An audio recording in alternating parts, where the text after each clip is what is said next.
The voice that criticizes you is not your enemy. It is a frightened child within you that learned to speak before it learned to love. And that is the thought for today.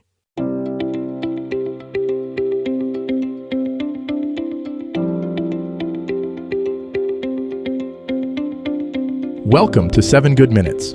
I'm Clyde Lee Dennis. Thanks for joining me for what I believe will be 7 of the most enriching minutes of your day. In today's episode of 7 Good Minutes, we talk about silencing your inner critic and reclaiming your mental peace today. Enjoy.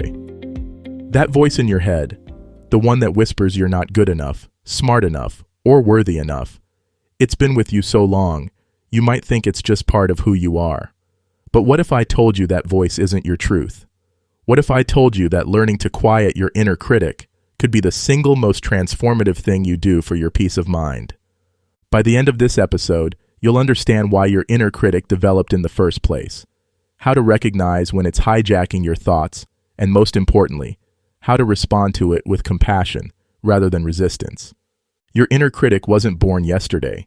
It developed as a protective mechanism, often in childhood, trying to keep you safe from rejection, failure, or disappointment. In its misguided way, it believed that if it could point out every flaw, every potential mistake, every reason you might not succeed, it could somehow shield you from pain. But somewhere along the way, this protector became a prison warden, keeping you small and afraid. The first step in controlling your inner critic is recognizing it for what it is, not your authentic voice, but a scared part of you that learned to be hypervigilant. When you hear thoughts like, "You always mess things up," or "Everyone else is better than you," pause and ask yourself, is this actually true? Or is this my inner critic speaking? Here's what changes everything. You don't have to fight your inner critic. Fighting it only gives it more power, more attention, more energy to grow stronger. Instead, you can learn to observe it with curiosity and respond with kindness. When that critical voice pipes up, try saying something like, "Thank you for trying to protect me, but I've got this handled." Think of your inner critic like a smoke alarm that's become overly sensitive. It goes off when you burn toast, when you take a hot shower, when there's barely any smoke at all. You wouldn't rip the smoke alarm off the wall.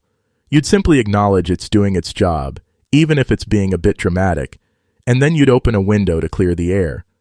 The same approach works with your inner critic. Acknowledge it, thank it for its concern, and then consciously choose a different thought.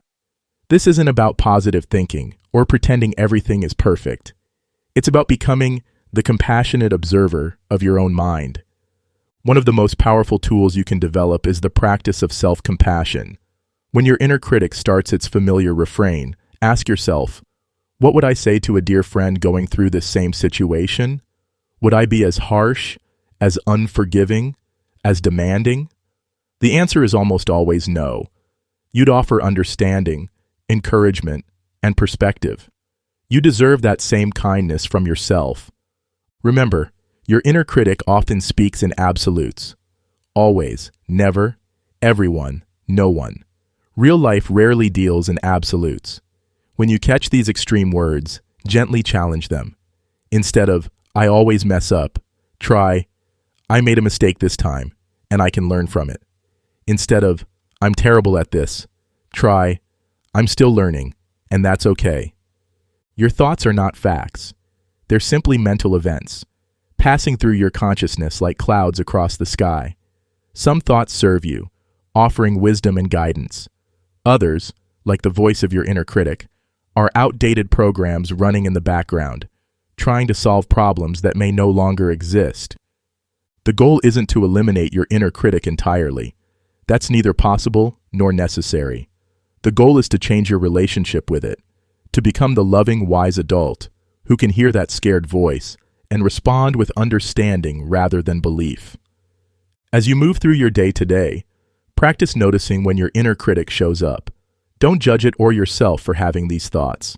Simply notice, breathe, and choose a more compassionate response. With time and practice, you'll find that the voice grows quieter, and your own authentic, loving voice grows stronger. Your inner critic may have been your companion for years, but it doesn't have to be your guide. You have the power to choose which voice you listen to, which thoughts you nurture, and which story you tell yourself about who you are and what you're capable of. That does it for today's episode of 7 Good Minutes. Please take a moment to rate and review the show on the platform you're listening on. Until next time, let's be civil to one another out there. Thanks for listening.